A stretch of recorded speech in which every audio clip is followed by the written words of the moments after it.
Mark Rogers TV, the voice of college football, breaking down the Utes of Utah. And if you're not locked into the Pac-12 and Utah specifically, and you love college football, now's the time to jump on board. They made it to a Pac-12 championship game without their starting quarterback, one of the best running backs in the nation, banged up, came within, as Shane had mentioned in our previous conversation, a pick six away from possibly winning the Pac-12, the entire conference championship. So let's look out for the Utes this season. And certainly we start with game number 1 against BYU. It's tricky. It's on the road. It's the Holy War. Shane has had some tremendous discussions with me outlining what it means when BYU and Utah gets together, because it is serious business. When we look, Shane, at BYU briefly, Zach Wilson, their starting quarterback's back, their leading rushers back, their top 2 receivers. I see a ton of productivity, though, off a 7-6 team defensively that's lost from last season. Have you done a little bit of homework on the Cougars? Yeah, I mean, this game's always just crazy. The kind of the funny thing is they have a ton of returning production. And they actually jumped out last November. It was actually the Utes' final game before the Pac-12 championship game. So it was a rivalry trap game of all things, if anybody can believe that. And the Utes came out flat last year. They fell behind 20-0, and then they went to the fourth quarter.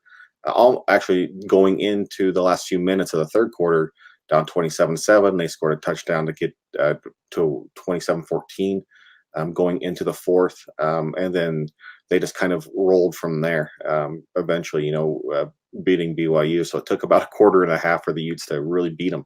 I wouldn't expect that kind of performance going into this game because it's the opener.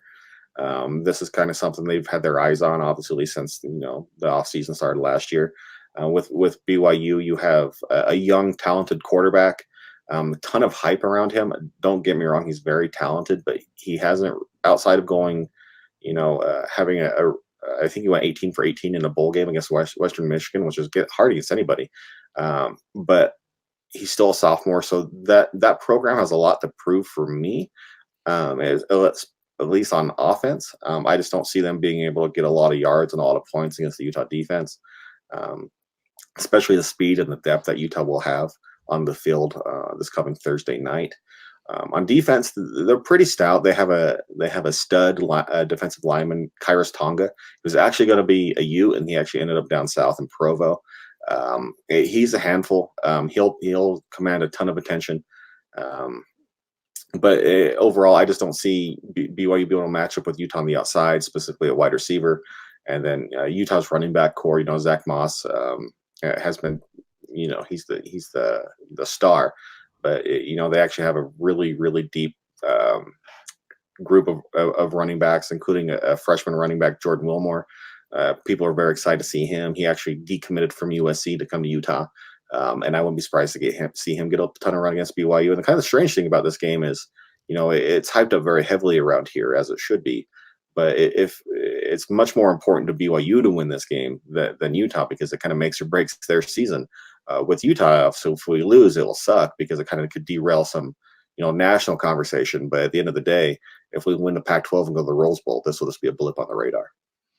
As you mentioned, Shane, Tonga is a monster, 6'4", 340.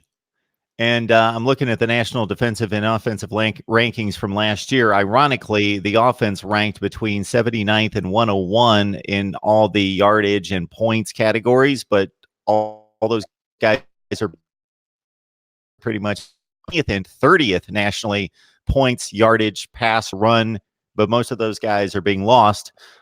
Their 2 most productive tacklers, their sack leader, and so forth. So BYU at 7-6. And Utah coming off a 9-5 campaign, and it should be an interesting one in Provo. As always, the Utes a fairly substantial favorite. Shane, we appreciate you stopping by. We encourage everyone to check over on SB Nation's Block U. Shane Roberts and the rest of the staff covering Utah, the favorite in the Pac-12 South.